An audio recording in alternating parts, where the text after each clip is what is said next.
Okay let's start. मैं last क्या बताया था? गैस एंड लिक्विड के बारे में, है ना? Gas and liquid mixture that is foam. ये तो हो गया। आप जितने एग्जाम्पल साइट करना चाहो उतने साइट करके लिख सकते हो, no problem about that. Okay, कोई प्रॉब्लम नहीं है। जितने एग्जाम्पल साइट कर सकते हो, जितने डेली लाइफ से एग्जाम्पल्स रिलेट कर पाओगे, that will be helpful for you. Okay, हाँ हाँ जरूर लिख लो, कोई चाप नहीं, मैं मिटाने नहीं वाली हूँ अभी फिलहाल, मैं और आगे डिस्कस करूंगी।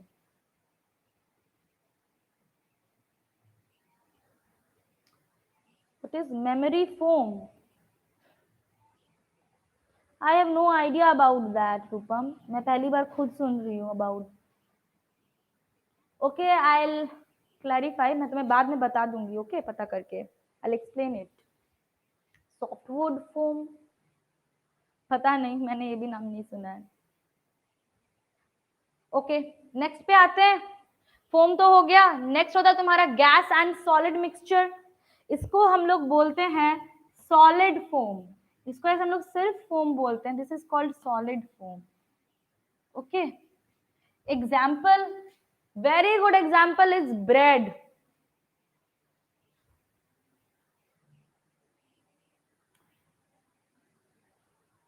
No idea Ayush, what is that? मेरे को कोई आइडिया ही नहीं है अबाउट दैट. फ्यूमिस के बारे में. Pumice stone, may be a type of stone होगा that will be foamy in nature.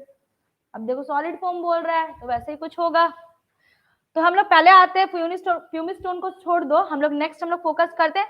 Next very good example of solid form is bread. बहुत बड़ा एग्जांपल है कि नहीं? That is very lofi and क्या होता है उनमें, उसमें एरी होता है, तो that is foamy in nature, bread. Okay, next you may site the example of rubber. Bread हो गया, रबर हो गया, ये सब एग्जांपल्स हो जाएंगे तुम्हारे. Yes, very good. स्पॉन्ज,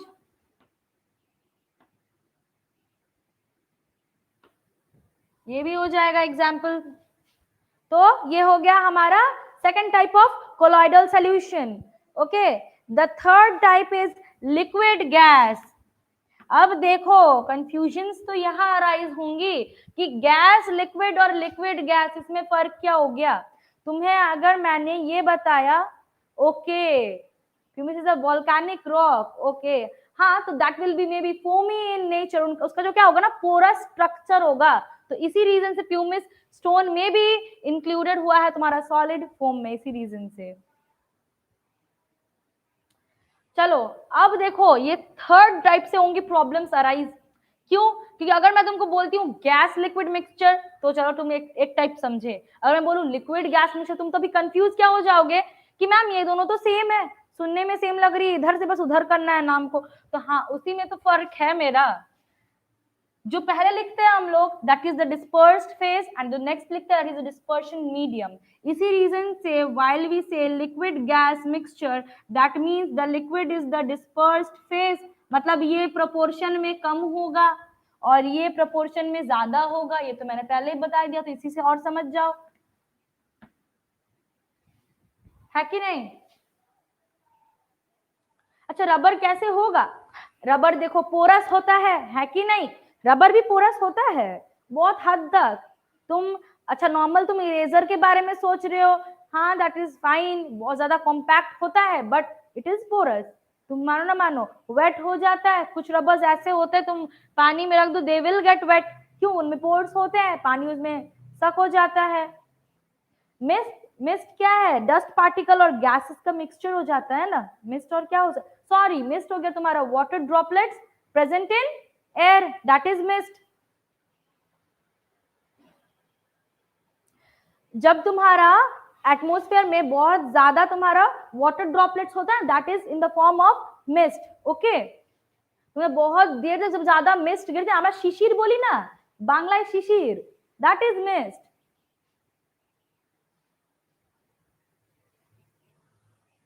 ওকে, তো শিশির পড়ে কি করে? শিশির দেখবি আকাশে থাকে, the water droplets are in the form, are with mixed with gases, है कि नहीं? एटमॉस्फेरिक गैसेस के साथ मिक्स्ड होती है. तो जब टेम्परेचर कम हो जाता है, जब सुबह तरफ थोड़ा टेम्परेचर बढ़ता है, तो वो क्या होता है, वाटर ड्रॉपलेट्स फिर से प्लांट्स पे, ग्रास पे गिर जाता है, that is mist. Okay,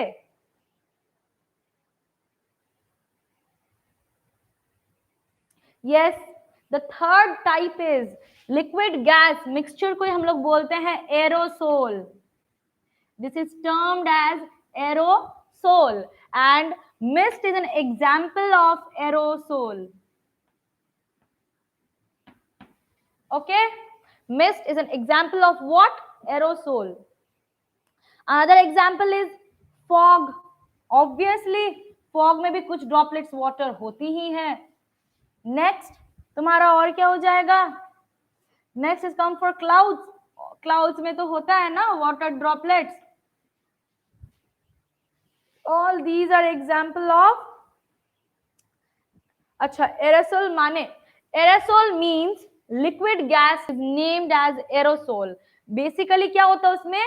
gas का अमाउंट ज्यादा होता है एंड लिक्विड का अमाउंट कम होता है, क्योंकि लिक्विड यहाँ पे डिस्पर्स्ड फेज होगा और गैस यहाँ पे डिस्पर्शन मीडियम होगा. तो एरोसोल्स में ऑब्वियसली ये होता है. एग्जाम्पल ले लो तुम कोई भी, तो तुमको इजीली समझ आ जाएगा. इसका एग्जाम्पल लो, है कि नहीं? क्लाउड्स का एग्जांपल लो. क्लाउड्स में क्या होता है? गैसेस का अमाउंट ज्यादा होता है, वाटर ड्रॉपलेट्स कम होती है. जैसे ही वाटर ड्रॉप बढ़ते हैं तो वाटर फिर से नीचे आ जाता है बारिश के फॉर्म में, बट फिर से वाटर कम हो जाता है. पूरा वाटर नहीं रिलीज करते हैं क्लाउड्स. ओके, हाँ. नेक्स्ट, ऑब्वियसली इंसेक्टिसाइड स्प्रे होगा, क्यों नहीं हो जाएगा? उसमें भी गैस होता है ज्यादा, इंसेक्टिसाइड का लिक्विड फॉर्म होता है कम. गैसेस और लिक्विड का मिक्सचर हो जाता है. That will B also an example. ठीक है, तुम लोग वो भी लिख सकते हो. मैं और नहीं लिख रही, मेरे यहाँ पे उतना स्पेस नहीं है.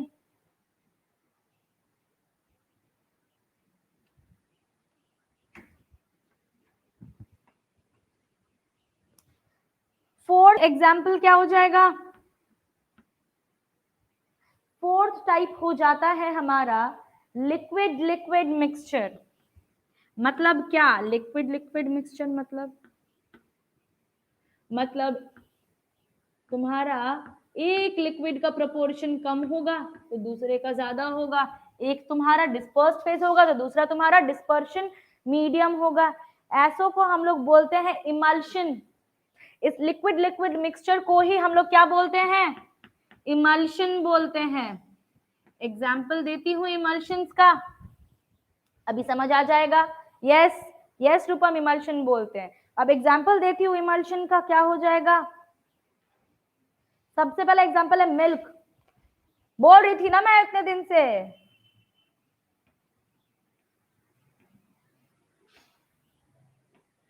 तुम लोग बोलते थे ना मिल्क, तो मैं नहीं बोलती थी मिल्क प्योर नहीं होगा, मिल्क प्योर नहीं होगा. तो ये लो, मिल्क एग्जाम्पल किसका बन गया? इमल्शन का. क्यों? उसमें पानी मिला हुआ रहता है, ज्यादा नहीं पर कम, है कि नहीं? थोड़ा सा भी होता है, हम लोग उसमें पानी मिलाते हैं. यस, कॉड लिवर ऑयल भी हो जाएगा, उसमें भी होगा. और क्या क्या हो जाएंगे एग्जाम्पल? टॉनिक्स आते हैं ना हमारे, इतने सारे सिरप्स वगैरह tonics. What are these? These are nothing but emulsion in the form of emulsion. तो हो जाएंगे तुम्हारे टॉनिक्स. जितने भी तरह के टॉनिक्स मिल जाए सारों को एग्जाम्पल में डाल देना. Okay,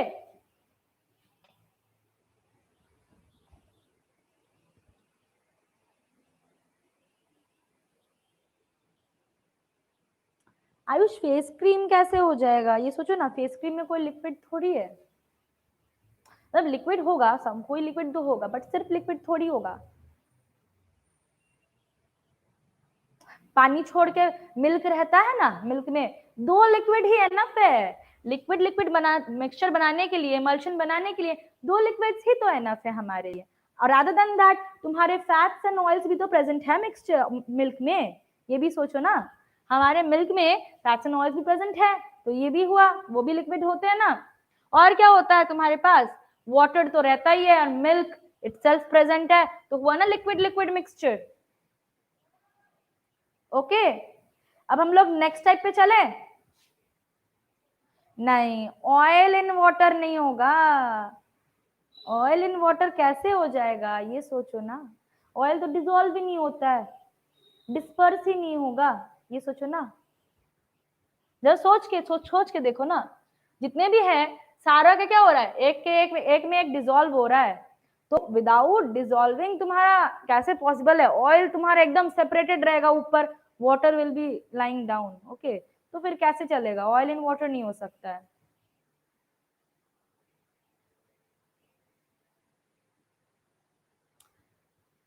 colloidal particles somewhat dissolve करते हैं, सस्पेंशन एकदम डिसॉल्व नहीं करेगा। कोलॉइडल सॉल्यूशन समवॉट डिसॉल्व करेंगे, थोड़ा तो डिसॉल्व हो ही जाएंगे ना वो। सोचो ना, सारे एग्जांपल्स पे जरा लुक ओवर करके देखो, कोई भी क्या सेपरेटेड रहता है? नहीं।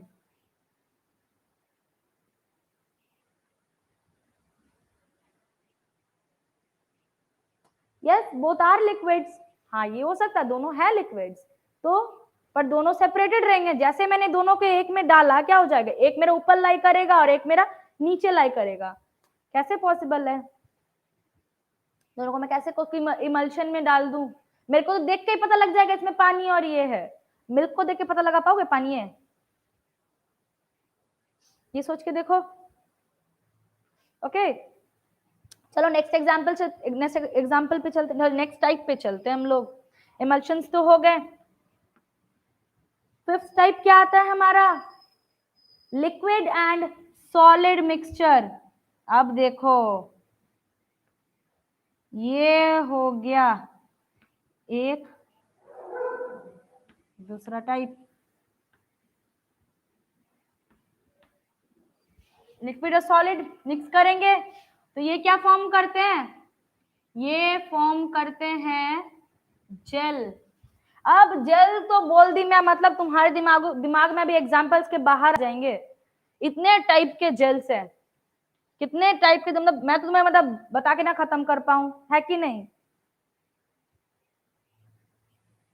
Continuous phase and dispersion phase बाद में डील करते हैं इससे, पहले हम लोग टाइप समझ लें तो फिर बाद में इसमें डील कर सकते हैं ये सब, है कि नहीं? जरा हम लोग इस पे थोड़ा लुकआउट कर ले टाइप्स पे। obviously hair gel, jelly, cheese, butter, all these are what? These are in the forms of gels.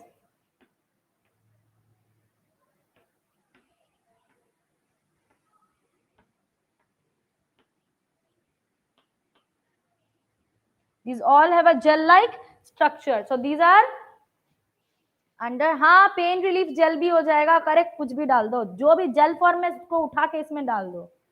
Booth polish, yes, that is also an example. जो भी जेल फॉर्म में मिला उठा के इस वाले पे डाल दो, कोई प्रॉब्लम नहीं है, विदाउट एनी डिस्कशन डाल दो, मुझे कोई दिक्कत नहीं है। आई होप तुम्हें भी नहीं होगी, है कि नहीं? चलो नेक्स्ट पे आ जाते हैं। नेक्स्ट हमारा 6 नंबर क्या आ जाएगा? Solid and gas. चलो नेक्स्ट हमारा आ जाता है सॉलिड एंड गैस।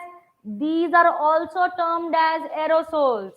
मतलब एक चीज नोटिस कर रहे हो, जब भी तुम्हारा गैस डिस्पर्शन मीडियम होगा और चाहे कुछ भी डिस्पर्स्ड मीडियम हो, तो हमारा वो किस कैटेगरी में आएगा? Under the category of aerosol. Okay, जब भी तुम्हारा गैस डिस्पर्शन मीडियम हुआ और उसमें कुछ भी डिस्पर्स्ड फेज में आए, बस गैस डिस्पर्शन मीडियम होना चाहिए, दिस शुड बी फिक्स कि गैस हमारा क्या है? डिस्पर्शन मीडियम है, तभी तुम्हारा क्या होगा? It will be in the category of aerosol. ये क्लियर, दिमाग में फिट कर लो।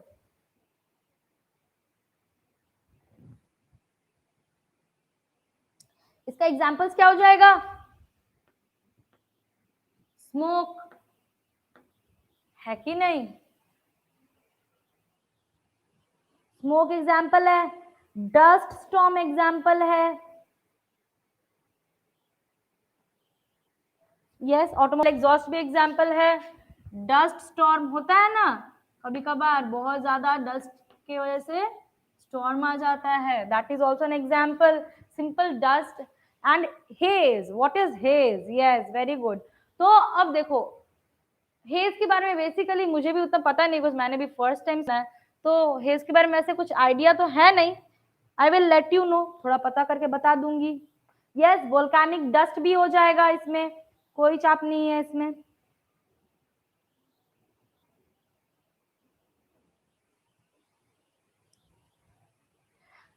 ओके, तो ये क्लियर है। नेक्स्ट पे चले, नंबर 7 पे। नंबर 7 पे चले। नंबर 7 क्या हो जाएगा हमारा? Solid in liquid.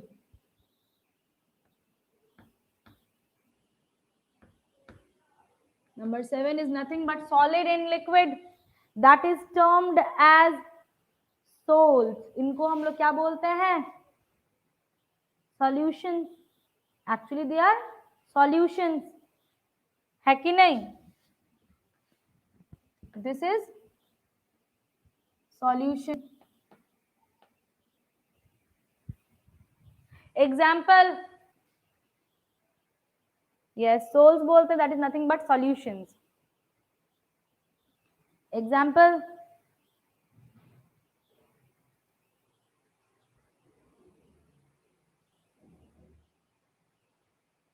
Gold solutions. Gold solution होगा. Sols are nothing but solutions.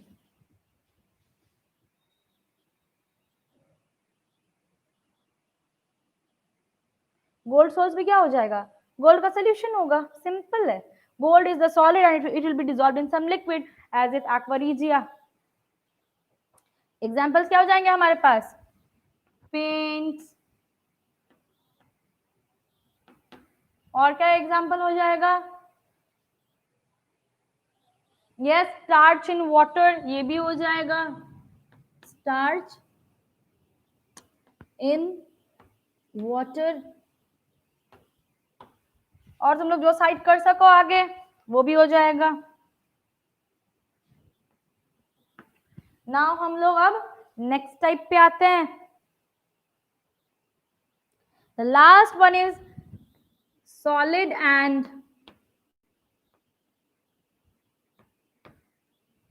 solid mixture, that is solid solutions or solid sols. Okay, example, alloys,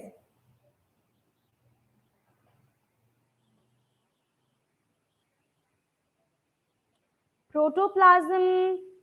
किसका किसका मिक्सचर? प्रोटोप्लाज्म में सॉलिड क्या है? Tell me. लिक्विड तो समझ में आ गया, सेल का लिक्विड हो गया, ठीक है। चलो, प्रोटोप्लाज्म में सॉलिड क्या है? सॉलिड लिक्विड मिक्सचर होना चाहिए ना, तब हो जाएगा। या फिर प्रोटोप्लाज्म में दोनों सॉलिड्स की क्या है? कुछ भी नहीं है। उसमें लुक ओवर तो किया नहीं है। सोल्स का प्रोटोप्लाज्म हो जाएगा। अगर देखो कुछ भी सॉल्यूट, कुछ भी अगर सॉल्ट पार्टिकल प्रेजेंट है और वो अगर लिक्विड में डिसॉल्व हो रहा है, देन ऑब्वियसली सोल्स में इंक्लूड हो जाएगा। ओके, तो अब हमारे पास लास्ट वाला क्या है? Solid and solid mixture. Okay, solid and solid mixture, उसको हम लोग क्या बोलते हैं? Solid sols. इसका एग्जाम्पल एलॉयज, है कि नहीं? एलॉयज हो जाएगा एग्जाम्पल। और क्या हो जाएगा? Coloured glasses. ग्लास तो जनरली होता है व्हाइट, अब कलर आता कहां से? ऑब्वियसली कलर्ड ग्लासेस मिक्स करके। And what? कलर्ड ग्लासेस होते हैं, और क्या हो जाएंगे? जेमस्टोन्स। यस, रूबी ग्लासेस भी हो जाएंगे, जेमस्टोन्स भी हो जाएंगे। वेरी गुड, ठीक है। टाइप्स क्लियर है या नोट करोगे सब? चलो, नोट करोगे तो नोट कर लो, जल्दी से टेबल नोट डाउन कर लो, जल्दी से, एकदम फास्ट फास्ट जोश के साथ नोट डाउन कर लो।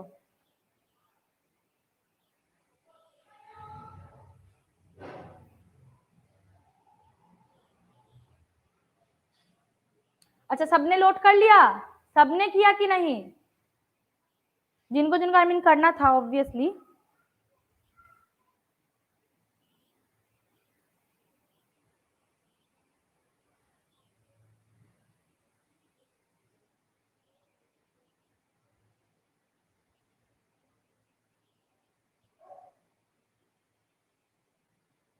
Yes,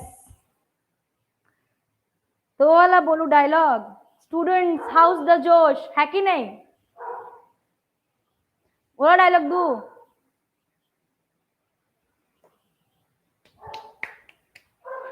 Topic is properties of colloidal solutions.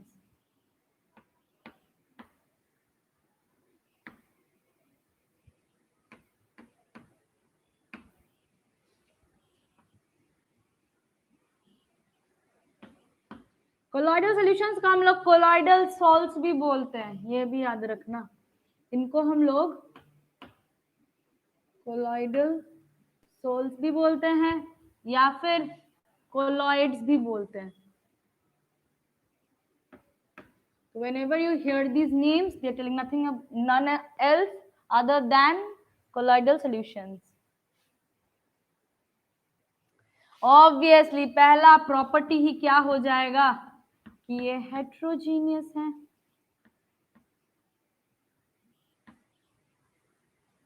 Second property क्या हो जाएगा? पार्टिकल्स का साइज 1 नैनोमीटर से 100 नैनोमीटर के बीच में होता है। ये हो गया इनके दो प्रॉपर्टीज, ये तो हो गया।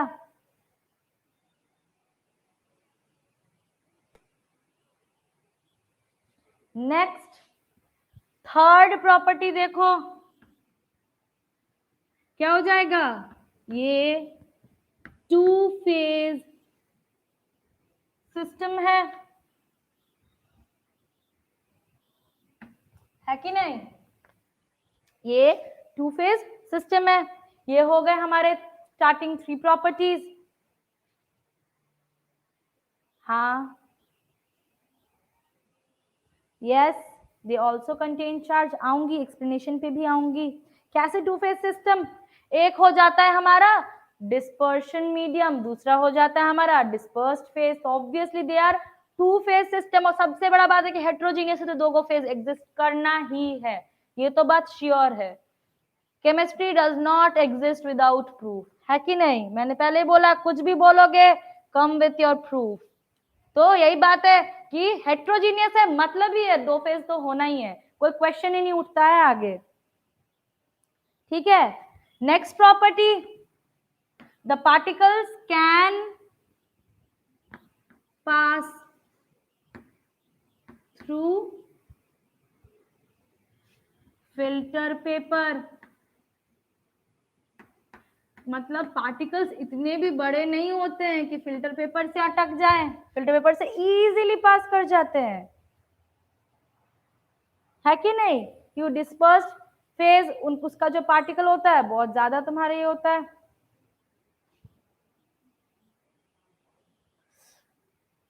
नेक्स्ट प्रॉपर्टी क्या है कि इनके पास चार्ज भी होता है। कोलोइडल पार्टिकल्स के पास क्या होता है?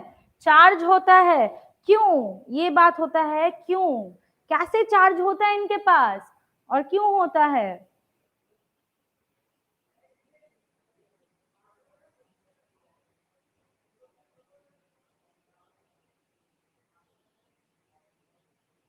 यस, वेरी गुड, है ना बात? क्या होते हैं कि इसके पार्टिकल्स क्वाइट स्टेबल होते हैं, तो ये क्या करते हैं ना, इधर उधर जिगजैग पाथ में फ्लो करते हैं। और जैसा कि सस्पेंशन में क्या होता है कि या तो दोनों एक दूसरे के क्लोज ही आ गए आफ्टर फॉर सम टाइम, या फिर एक ऊपर रह गया और दूसरा नीचे सेटल डाउन कर गया। ये भी नहीं होता है, ऐसा भी नहीं होता है इनमें। ये फॉर टाइम बीइंग अपने जिस स्टेट में है उसी में रिलाई करते हैं, जिस रीजन से क्या होगा, जो चार्ज है इनका ये वो कैरी करते रहते हैं, एक दूसरे के एक क्लोज भी नहीं आते हैं। क्यों क्यों नहीं आते हैं? ऑब्वियसली कुछ चार्ज है, तभी तो हमने पढ़ा है पहले ही कि like charges repel each other, तभी तो ये कंटिन्यूअसली मूव करते रहते हैं। एंड इसी रीजन से हम लोग बोल सकते हैं कि इसमें चार्ज है। ओके, चलो नेक्स्ट प्रॉपर्टीज पे चलते हैं। ये तो हो गया। 6th प्रॉपर्टी क्या हो जाएगा हमारा?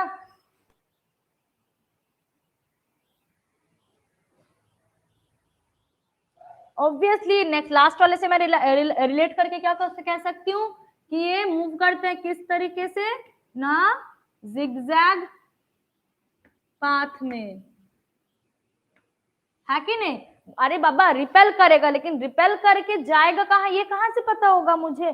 फिर से किसी के पास जाएगा तो वो भी रिपेल कर देगा, तो वो भी तुम्हारा फिर से कहीं और चल जाएगा, है कि नहीं?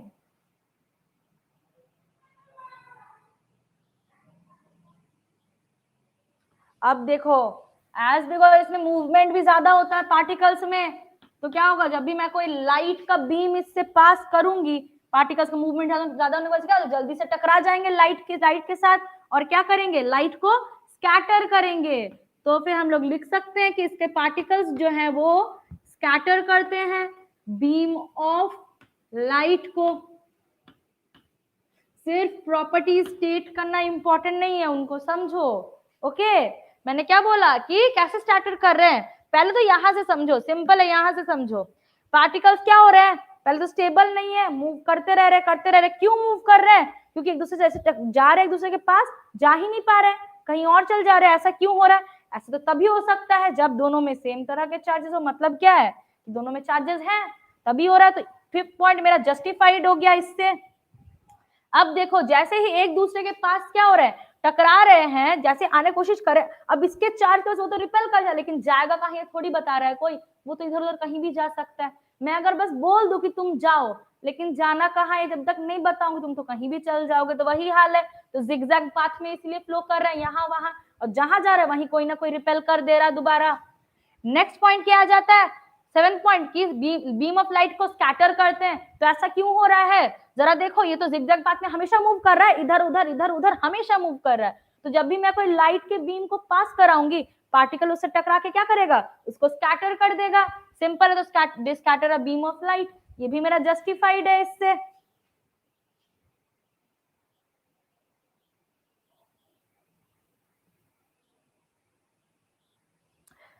और ये जो इफेक्ट है, अभी इसी से रिलेटेड एक बहुत बड़ा मेरे पास आइटम आ गया। क्या आइटम है मेरे पास?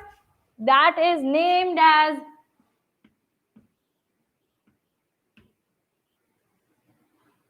टिंडल इफेक्ट। ये एक बहुत बड़ा आइटम है। करो इसको स्टार मार्क, 2 3 4 5 जितने सको उतने स्टार मार्क डाल दो इस पे। बहुत ज्यादा जरूरी है टिंडल इफेक्ट, अभी पढ़ा रही हूं। ओके, फॉर फ्यूचर यूज कभी भी आ सकता, कहीं भी आ सकता, एंट्री मार सकता है, जान के रखो इसको अच्छे से। क्या है टिंडल इफेक्ट? अब समझो, मैंने क्या किया, इनके पार्टिकल्स तो कहीं भी मूव कर रहे हैं कोलॉइडल सोल्यूशन के। किसके पार्टिकल्स है? कोलॉइडल सोल्यूशन के, है ना, तो कहीं भी मूव कर रहे हैं। तो क्या कर रहे हैं, लाइट के बीम को स्कैटर कर रहे हैं, और इससे क्या होगा, कुछ तो इफेक्ट प्रोड्यूस होगा ना। That effect is nothing but Tyndall effect. Okay, clear है? हाँ, एकदम 100 या तुम 1000 इंफिनिटी स्टार लगा दो, मुझे कोई दिक्कत नहीं है, बस जान लो कि बहुत इंपॉर्टेंट टॉपिक है। ओके, तो अब देखो, एकदम VVIP, very very important topic है, पर्सन से ज्यादा इंपॉर्टेंट टॉपिक है। ओके, वीआईपी वाला टॉपिक है। इधर देख लो, मैंने क्या बोला कि क्या हो जाएगा,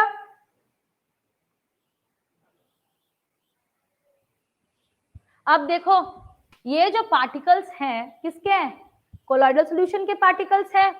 और कोलॉइडल सॉल्यूशन में भी किसके पार्टिकल्स हैं जो इतने मूव कर रहे हैं, किसी के नहीं भाई, डिस्पर्शन फेज के, डिस्पर्स्ड फेज के हैं। डिस्पर्शन मीडियम तो भाई ज्यादा है, उसको तो कोई जरूरत ही नहीं है, हिलने डुलने का कुछ नहीं करेगा, सुस्त इंसान है एकदम, क्या बोलते हैं, पांडा ऐसा सुस्त आत्मा है। तो हिल इतना कौन मूव कर रहा है, जो कम है, जिसके पास कम दिमाग होता है ना वही उछलता है। तो सेम, जिसके पास नंबर में भी कम होता है ना वही ज्यादा उछलता है, यहाँ पे भी। तो कौन उछल रहा है सबसे ज्यादा, डिस्पर्स्ड फेज, क्योंकि नंबर में कम है। अब इतना ज्यादा उछल रहा है तो क्या, वो लाइट के बीम को स्कैटर कर दिया। अब जैसे ही स्कैटर किया तो दैट इज नथिंग बट क्या हो गया, वो तुम्हारा टिंडल इफेक्ट हो गया। ओके, तो हम लोग डेफिनेशन में क्या लिखेंगे कि the scattering of light by the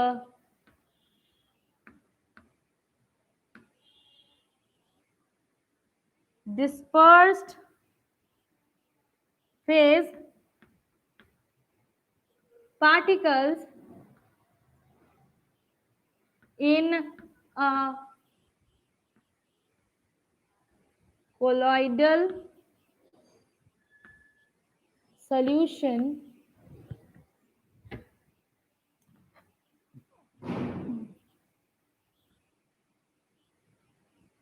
when a beam of light is passed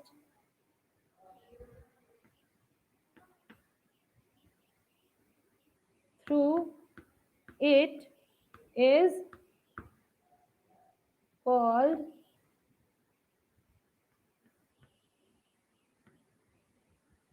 Tyndall effect. Clear हुआ सबको?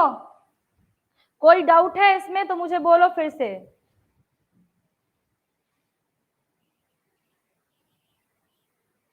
कोई डाउट है इस चीज में तो बोलो मुझे फिर से, मैं अभी कभी फिर समझाऊंगी।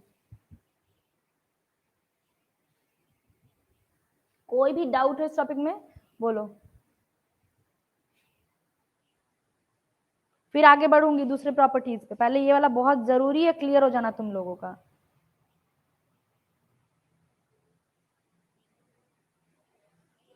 हाँ ठीक है, जरूर फिर से जरूर बोल दूंगी। मैंने क्या बोला, इधर देखो पार्टिकल्स को क्या था उनके पास, चार्ज। अब चार्ज की वजह से क्या हो गया, चार्ज की वजह से क्या कर रहे हैं, ये बोले तू इधर जा तू उधर जा, बार बार रिपेल कर रहा है, एक जैसे तो रहेंगे नहीं एक साथ, रिपेल कर रहे हैं, झगड़ा कर रहे हैं। अब देखो अकेले थोड़ी एक से लड़ाई है, उसकी तो एक जो पार्टिकल है उसकी तो सबसे लड़ाई है, इनफैक्ट सबकी सबसे है। तो क्या हो जाएगा, वो जहां भी जाएगा उसको वहीं रिपल्शन फील करना होगा, जिसकी वजह से क्या होगा, वो एक जिगजैग पाथ में मूव करने लगेगा। अब जैसे ही जिगजैग पाथ में, वो तो हमेशा मूव करते रह रहा है। अब जैसे ही मैंने एक लाइट को पास किया तो क्या हुआ, उसने उसको उससे उससे वो टकराया, और टकराया तो क्या हुआ, उसको वो स्कैटर किया, and that is nothing but Tyndall effect. Okay, अब ये जो पार्टिकल्स थे जो इतने मूव कर रहे थे, वो किसके पार्टिकल्स थे, वो थे तुम्हारे नथिंग बट डिस्पर्स्ड फेज के पार्टिकल्स। मतलब डिस्पर्स्ड फेज के कैसे, अब तुम तो बोलोगे डिस्पर्शन फेज भी तो है, अरे भाई डिस्पर्शन फेज तो ज्यादा में है, वो तुम्हारा, हाँ स्पेक्ट, देखो हाँ मिल्क में भी होगा, स्कैटर होगा तो क्या मिलेगा तुमको, स्पेक्ट्रम मिलेगा। तुम लाइट का स्पेक्ट्रम देख लोगे, आराम से देख लोगे। तुम उसको क्या बोलते हैं, प्रिज्म डाल के फिर उसको कोई फोटोग्राफिक प्लेट रखना, आराम से तुमको दिख जाएगा। जैसे ही तुम मिल्क से कोई रे ऑफ लाइट पास करोगे, उसके उधर पे तुम प्रिज्म रखना। ओके, एक ग्लास का वेसल लेना जिसमें मिल्क रखना और लाइट उससे पास करना, और उधर प्रिज्म रखना। ओके, और प्रिज्म से जैसे लाइट टकराएगा ना, तुमको एक स्पेक्ट्रम दिखेगा फोटोग्राफिक प्लेट पे। क्लियर है? तो स्कैटर कर रहा है, दैट मीन्स स्कैटरिंग हो रहा है, और स्कैटरिंग हो रहा है उसी का मतलब ही तो ये इफेक्ट हो रहा है। क्लियर है? अब क्लियर है टिंडल इफेक्ट सबको? Okay, last but not the least property क्या है, last but not the least property ये है कि जब भी कोई भी कोलॉइडल सॉल्यूशन में सिर्फ लिक्विड्स पार्टिसिपेट करेंगे, कौन न सिर्फ लिक्विड्स, तब भी उनको हम लोग बोलते हैं इमल्शन। ये बहुत ज्यादा इंपॉर्टेंट है। क्या बोला मैंने कि जब भी कोई कोलॉइडल सॉल्यूशन में सिर्फ क्या पार्टिसिपेट करेगा, सिर्फ लिक्विड्स पार्टिसिपेट करेगा, तो उनको हम बोलेंगे नथिंग बट इमल्शंस। ओके, हमने टेबल में भी पढ़ा, टाइप्स में भी पढ़ा इसे, पर फिर से हम लोग इसको प्रॉपर्टी में भी स्टडी करेंगे क्योंकि ये बहुत ज्यादा इंपॉर्टेंट है।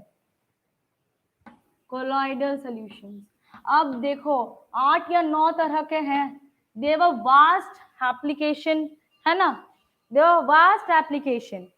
सबसे पहला क्या आता है कि इनको हम लोग किस लिए इस्तेमाल करते हैं, टू स्टॉप ब्लीडिंग।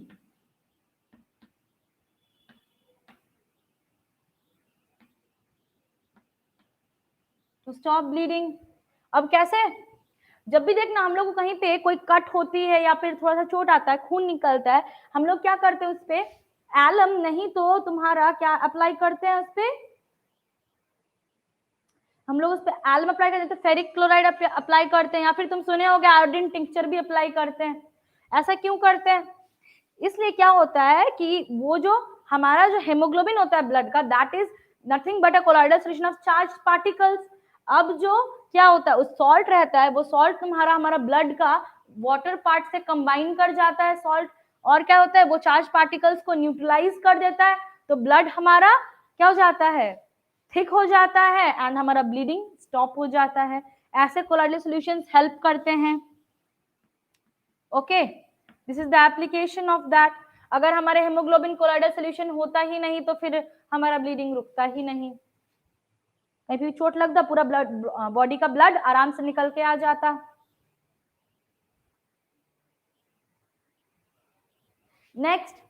नेक्स्ट क्या बोलता है कि मेडिसिन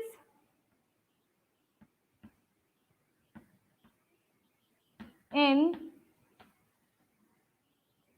colloidal form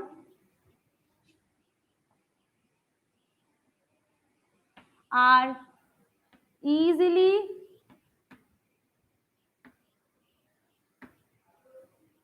absorbed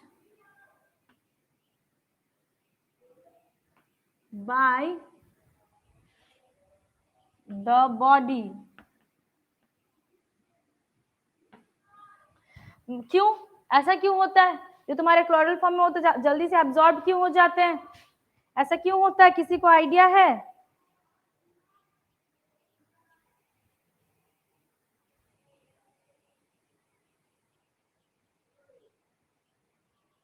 अब देखो, बेसिकली जो लोग कोलॉइडल फॉर्म में जो मेडिसिन होते हैं, that means the tonics, they are nothing but emulsions, जो कि हमारे इंटेस्टाइन के लिए बहुत ज्यादा इजी होता है टू डाइजेस्ट। इसी रीजन से हमारे बॉडी को वो जल्दी एब्जॉर्ब हो जाते हैं। ठीक है, हम लोग इसे जल्दी से टॉनिक सजेस्ट किया जाता है, कोई बीमारी हो सबसे पहले कोई टॉनिक सजेस्ट किया, इसीलिए क्योंकि हमारा बॉडी वो इजीली अब्सॉर्ब कर पाता है।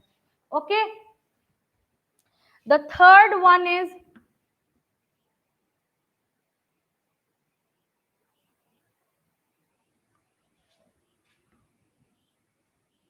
soaps clean dirty clothes due to formation of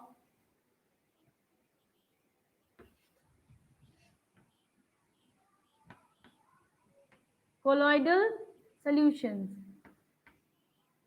कैसे, इसको भी थोड़ा जस्टिफाई कर लेते हैं हम लोग, क्योंकि बिना जस्ट, मैं तो बोला बिना प्रूफ के कुछ भी नहीं चलता है, थोड़ा जस्टिफाई करना तो जरूरी है, अदरवाइज समझोगे कैसे तुम लोग, है कि नहीं? थोड़ा हम लोग जस्टिफाई कर लेते हैं, कैसे हो जाएगा। अब देखो, डर्ट में बेसिकली क्या होता है ना, ऑयल्स होते हैं, है ना। अब जैसे ही तुम्हारा, क्योंकि वो पर्सपिरेशन से, हमारे बॉडी का पर्सपिरेशन में कुछ ऑयल्स भी रिलीज हो जाते हैं, और डर्ट इसके साथ बैठ के तुम्हारा ऑयल जो है वो बैठ जाता है, इसकी वजह से डर्ट बैठ जाता है। अब जैसे ही सोप इस पे अप्लाई करते हैं तो क्या हो जाता है, क्या फॉर्म करता है, इमल्शन फॉर्म कर जाता है, वाटर और ऑयल के बीच में, ये जो बॉडी ऑयल्स एंड वाटर है उसके बीच में एक इमल्शन फॉर्म कर जाता है। ओके, जो तुम्हारा क्या कर जाता है, जो तुम्हारा डस्ट को हटा देता है फिर, क्योंकि इमल्शन, ऑयल तो उठ जाता है, इमल्शन बन जाता है, तो तुम्हारा डस्ट जो है वो, डर्ट जो है वो हट जाता है। इसी रीजन से तुम्हारा सोप्स हेल्प करते हैं। ये हो गया तुम्हारा थर्ड एप्लीकेशन। फोर्थ एप्लीकेशन क्या है इसका, डेल्टा के बारे में पढ़े हो in geography, you may have heard about deltas. कैसे हो जाता है डेल्टा फॉर्मेशन,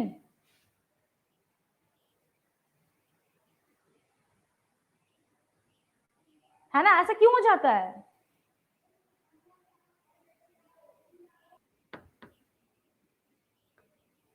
फॉर्म्ड क्यों ऐसा होता है, देखो जरा थोड़ा इसको देखो, क्या हो जाएगा, रिवर वाटर जो होता है बेसिकली सी वाटर से वो ज्यादा मडी होता है। ओके, मतलब एक्चुअली मड नहीं होता सी वाटर में, बेसिकली रिवर वाटर मडी होता है, सी वाटर जो नीचे सेटल डाउन होता है, जो सैंड होता है, तो रिवर वाटर मडी होने की वजह से जब वो सी वाटर से मिलता है, लॉन्ग कॉन्टैक्ट होता है, क्या होता है, जो मड पार्टिकल्स है they are basically charge, they nothing but charge colloidal particles, है ना। अब उनसे ही ऑपोजिट चार्ज का होता है सी वाटर के पार्टिकल्स, सॉल्ट पार्टिकल्स जो होते हैं सी वाटर में, उनसे ही ऑपोजिट चार्ज का होता है। अब जैसे ही दोनों कंबाइन करते हैं, दोनों एक अलग सा ही सॉलिड मास बनाते हैं, जो कि ओवर ईयर्स डिपॉजिट हो के क्या फॉर्म करता है तुम्हारा, डेल्टा फॉर्म करता है। ये कुछ 10-20 सालों का बात नहीं है, बहुत ज्यादा over years and years, 100 of years जब वो लोग सेटल होते हैं दे फॉर्म डेल्टाज। ओके, अब छोटे छोटे डेल्टाज भी फॉर्म होते हैं, in fact bigger deltas are formed over years and years. Okay, ये हो गया हमारा fourth application. Last but not the least, the fifth application है क्या, कि हमारा जो आसमान है वो हमें कैसा दिखता है, ब्लू। क्यों क्यों ब्लू ब्लू दिखता है, कभी सोचे हो, हैव यू एवर थॉट क्यों हमारा जो आसमान है that appears blue in colour?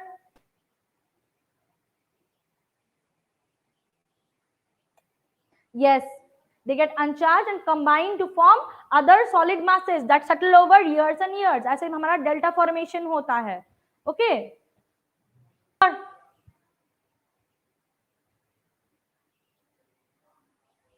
अच्छा कोई प्रॉब्लम, बाद में देखना, एंड वाला पार्ट है, एकदम लास्ट प्रॉपर्टी है लास्ट में। Yes VIBGYOR, have you heard क्या क्या होता है, violet, indigo, blue, green, yellow, orange and red होता है ना, ये सब कलर्स। अब व्हाट हैपेंस, देखो आसमान एटमॉस्फेयर में जो उसमें तो डस्ट पार्टिकल्स भी प्रेजेंट होते हैं, है कि नहीं? अब देखो डस्ट पार्टिकल्स प्रेजेंट होते हैं, इस वजह से क्या होता है, जब लाइट पास करता है स्काई से तो हमारा जो डस्ट पार्टिकल्स है वो लाइट को स्कैटर करते हैं। मैंने बोला colloidal particles scatter light, exactly Tyndall effect, उसकी वजह से क्या होता है, पार्टिकल्स ने क्या किया, लाइट को स्कैटर किया। अब सबसे ज्यादा कौन सा कलर स्कैटर हो जाता है व्हाइट लाइट में से, वो है तुम्हारा ब्लू कलर, जो कि तुम्हारा सबसे ज्यादा स्कैटर हो जाता है। एंड इसी रीजन से जो स्काई है that appears to us as blue in colour. Okay, clear है सबको क्यों स्काई हमें ब्लू दिखता है?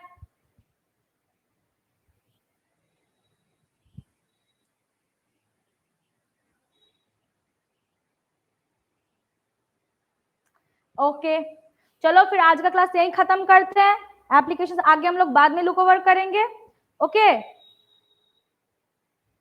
हाँ तभी ऑरेंज लाइट सबसे ज्यादा स्कैटर किया होगा, तो इसीलिए तुम्हारा ऐसा होता होगा, ऑरेंज दिखता है। मैंने क्या बोला, डस्ट पार्टिकल्स लाइट को स्कैटर करते हैं, पर्टिकुलरली एक कलर को तो नहीं, व्हाइट लाइट में 7 कलर्स प्रेजेंट है। अब जो कलर सबसे ज्यादा स्कैटर होगा वो कलर सबसे ज्यादा तुम्हारा स्प्रेड होगा, उसके वेवलेंथ की वजह से, ऑब्वियसली उसके वेवलेंथ की वजह से, जिसका वेवलेंथ जैसा होगा वैसा वो स्कैटर करेगा। तो मे भी तभी ऑरेंज लाइट ज्यादा स्कैटर हुआ होगा उसके वेवलेंथ की वजह से, तो इसीलिए ऑरेंज दिखता है हमें कभी कभी।